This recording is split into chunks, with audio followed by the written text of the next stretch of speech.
Omelette వేసుకున్నామనుకో, దాన్ని చూడకుండా బయట మనము పెత్తనాలు చేస్తుంటే ఈ లోపల అది మాడిపోద్ది, తినటానికి పనికి రాదు. కనుక చాలామంది జీవితాలు అలాగ అయిపోయినాయి. అయ్యా ప్రార్థన చేస్తున్నారు, మనసు మారట్లేదు. అందుకని ఎవరు తిప్పని అప్పడము అంటే అది మాడిపోయి మసుబొగ్గు అయిపోయింది.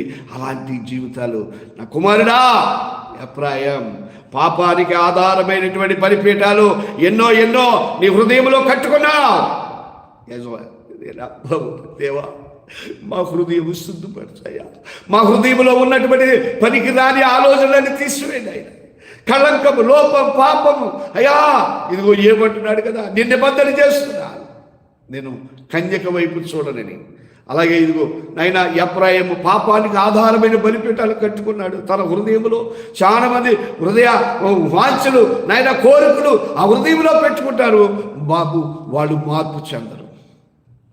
నీ హృదయంలో ఉన్నటువంటి అవన్నీ ఎప్పుడైతే నువ్వు తీసివేస్తావో అప్పుడే నువ్వు